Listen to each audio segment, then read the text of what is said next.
Alright everyone, so I have my stepmom here, Barbara Sjaastad, and she's going to talk about, I have a few questions prepared for you. I went over them with you last night, sent them to you, so yeah, we'll get right into it. So my first question for you, Barbara, is... Good morning. Good morning to you.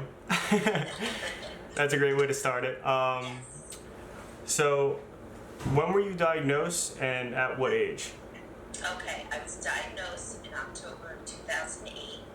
I was 41 and Elizabeth was 2. And for everyone who doesn't know, Elizabeth is my stepsister, and she's amazing.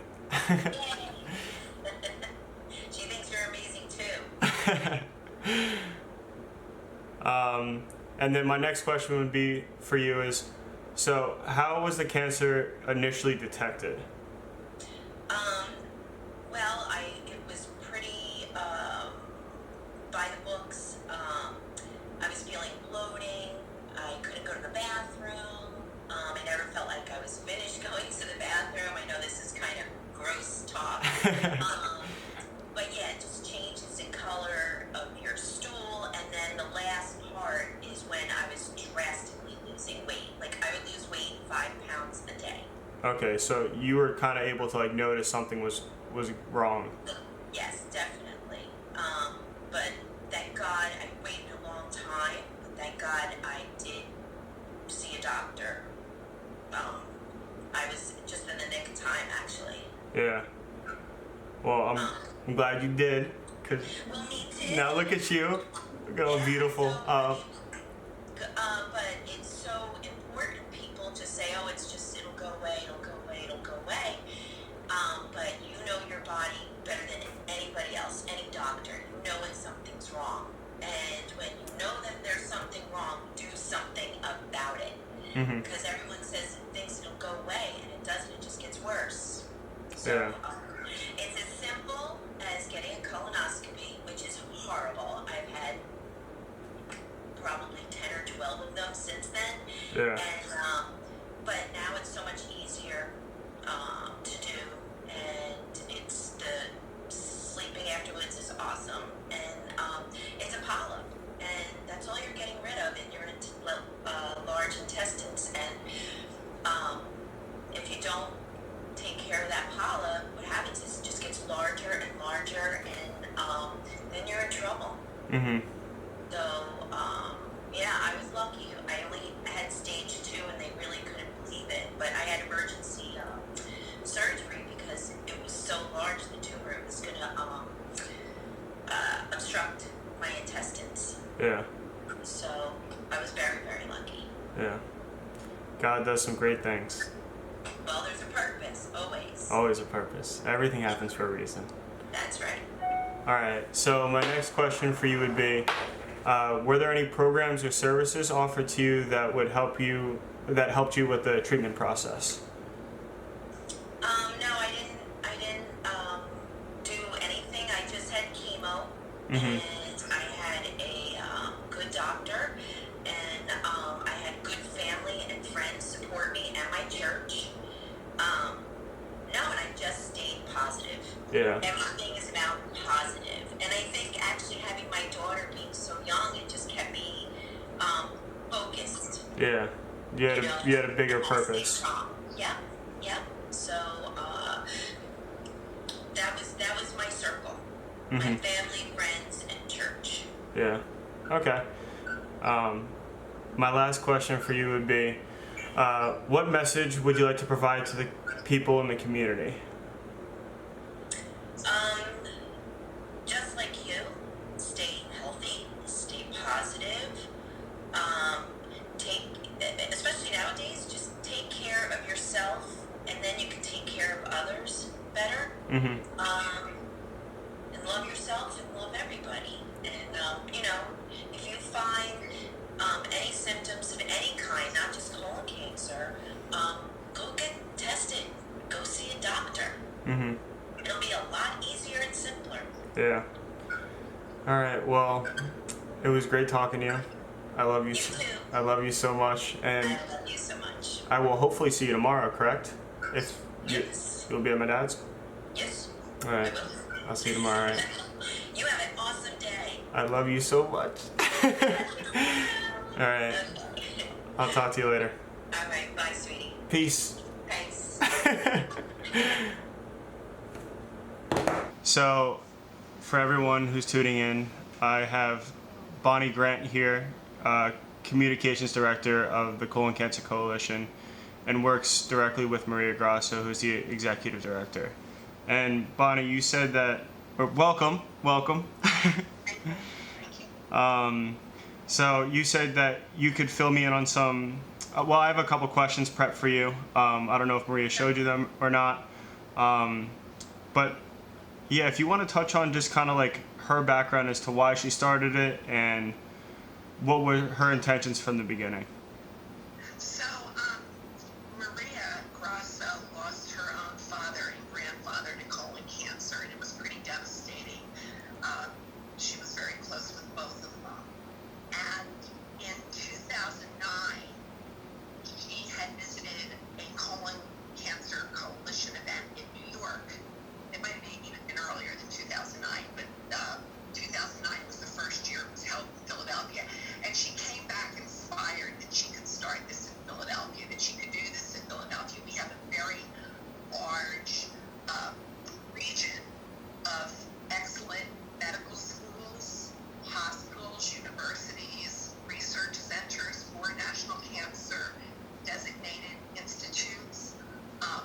And this all came, into being in her mind that she could do this and make it a very successful event in Philadelphia. So in March, which is Colon Cancer Awareness Month, March 2009, Yes. she named it Get Your Beer in Gear Philadelphia. There were some other cities with Get Your Beer in Gear, Houston, Get Your Beer in Gear, Denver, other cities had done it, but Philadelphia was the first to be launched by her.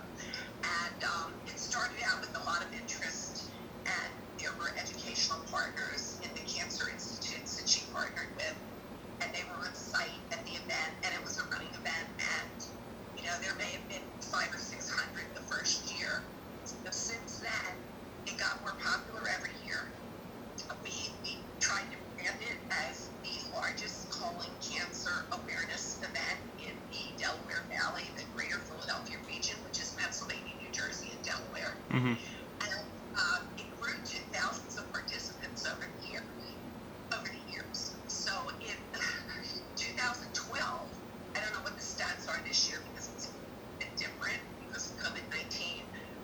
It switched to a virtual event, but she's raised close to $3 million before that event. Wow. And on from this year, I'm sure it's over $3 million. Mm-hmm. Now, the interesting thing is that all the money she raises here doesn't go back to the Colon Cancer Coalition in Minneapolis.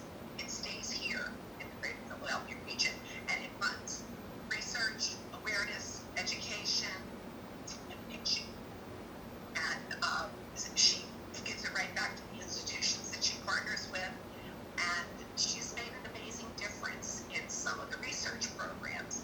In some of the underserved areas, she's been able to fund a program for patient navigators to follow them through, making sure they get the colonoscopy and following it all the way through with whatever procedures are needed after they're evaluated. She has funded research in healthcare disparities because there are different situations where underserved populations don't get the kind of healthcare attention they need, and the big thing about colon cancer is finding it early and getting screened early.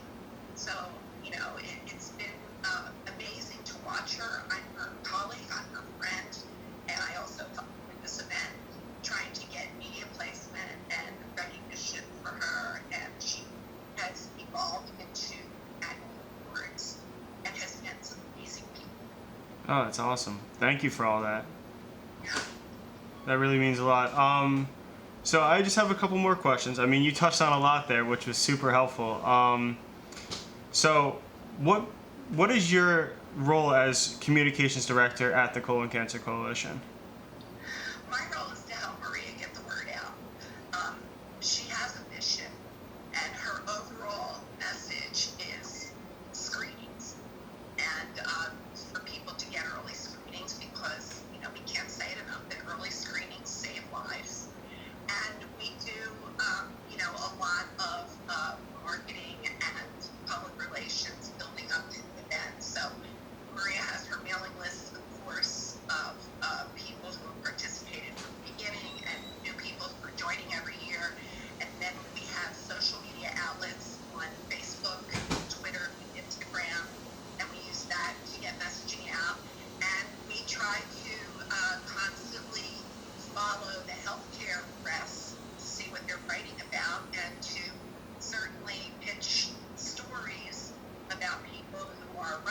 that might have an interesting story. Certainly there's a story behind every award that she gives. Her annual awards, one is called the Maud Daniels Award, and it was named after a woman who battled colon cancer very late in life. But she had such a generous and positive spirit, and she literally changed people's lives of those who encountered her. And then another one is called the Guardian Angel Award, and it's given to a caregiver whose life is likely upended by diagnosis of colon cancer by someone close to them, and they end up being a caregiver. And then, of course, there's the teams that participates, and the names of the teams, Check Copeland, and some of them are very, very funny and relevant. Mm-hmm. And these teams come together, they raise money, and they either walk or run, or they're on site at the event. And she also has education tents at the event. This year, because of COVID-19, that changed to a virtual format, and she gave everyone a lot of leeway to not only get your rear year Philadelphia, but get your rear year your way. So you can tune in any way you like. If you want to walk, run, dance, you have a family event and dedicated to get your rear gear, and tune in on July 19th, which is when the event was. You could do that and post it with the hashtag Get Your Rear Gear My Way. And it was quite successful. We had a lot of engagement. So my job with her is advising her on how to further get the word out. With earned media, which means media that doesn't, she has a very limited advertising budget because it's a nonprofit, it's a small event. She does some media partnerships with broadcast station and newspaper and radio.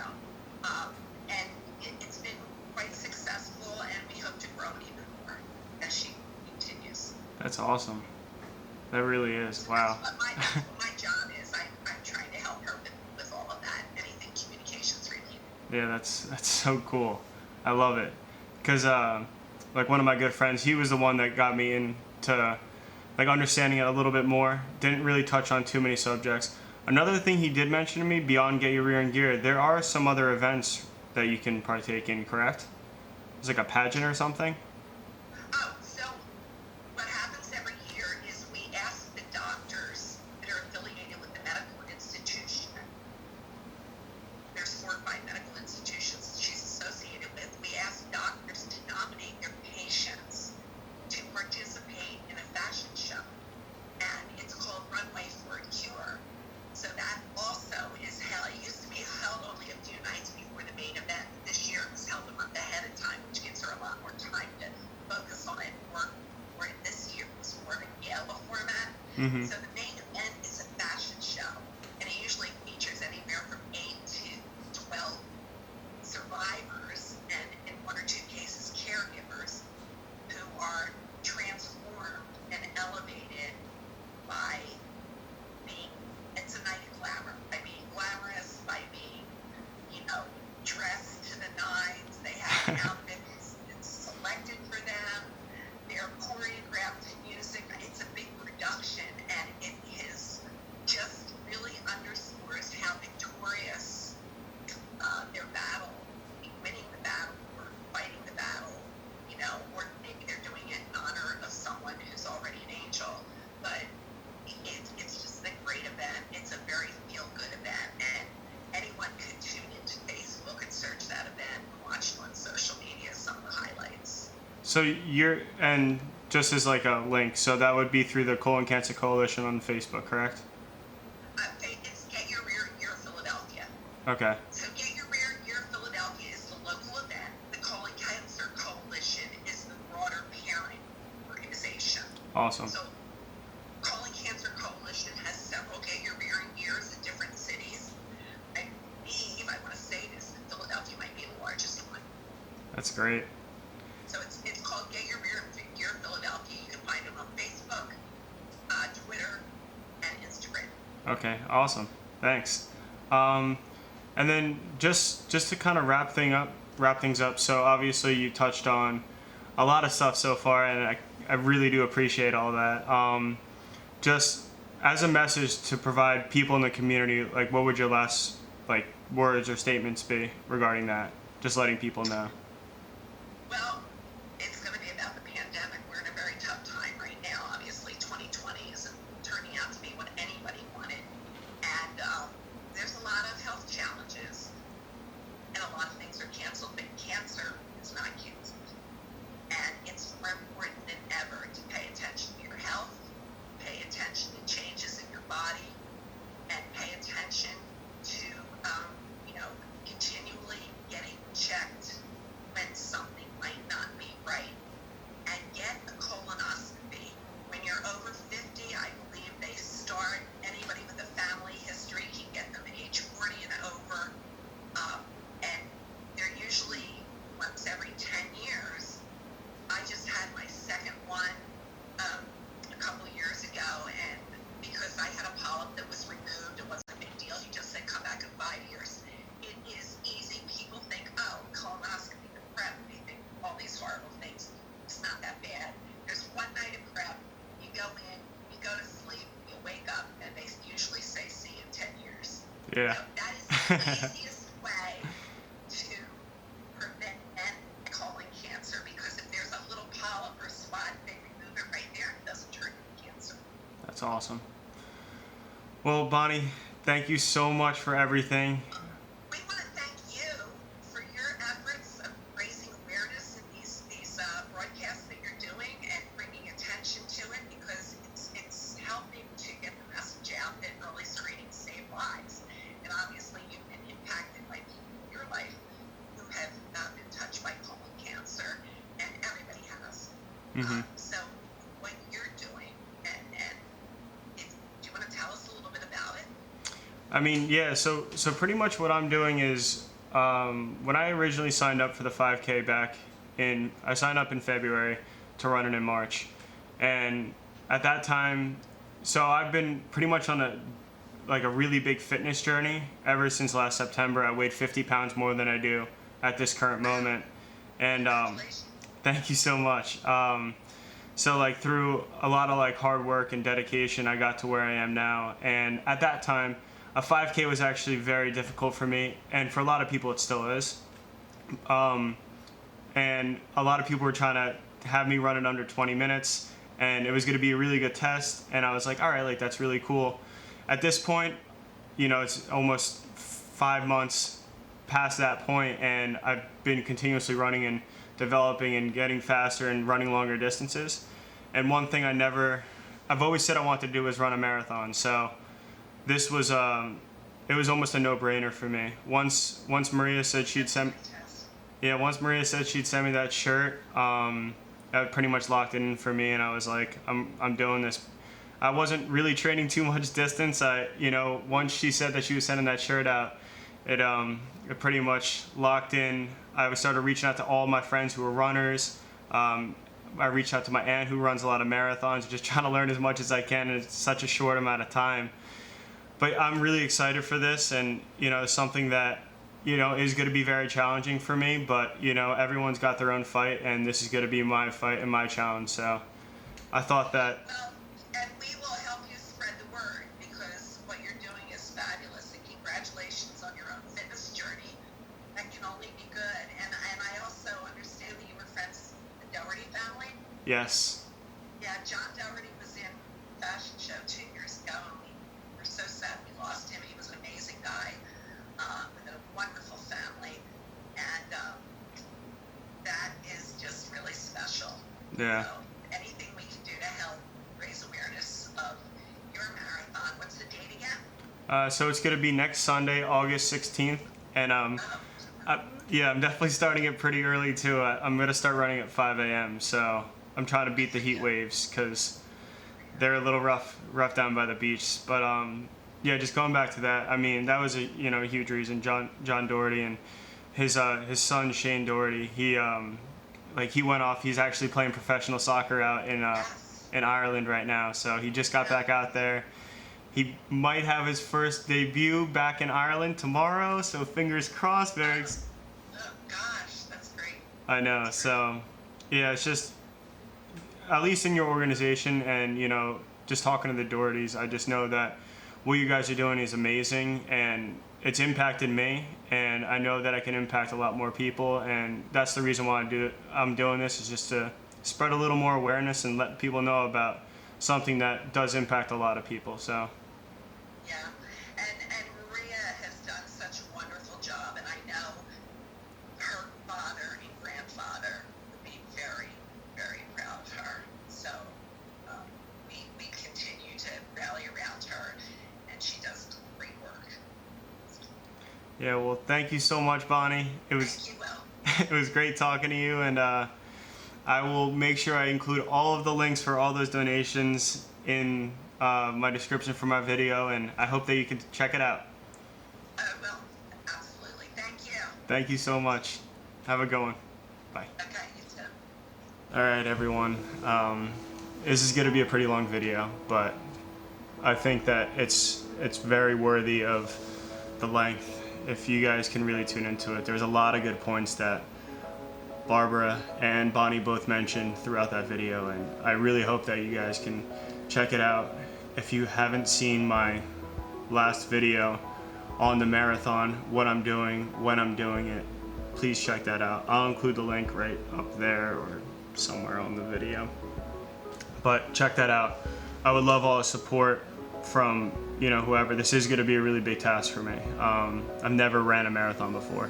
It's not an official marathon. It's set up by me, and if no one else participates, it's only going to be me. So you don't have to come out, obviously, with COVID and everything going on. Everyone can take their own part in this. If you want to run on that day and post about it, get your rear in gear, throw in a hashtag, throw in the hashtag the will too.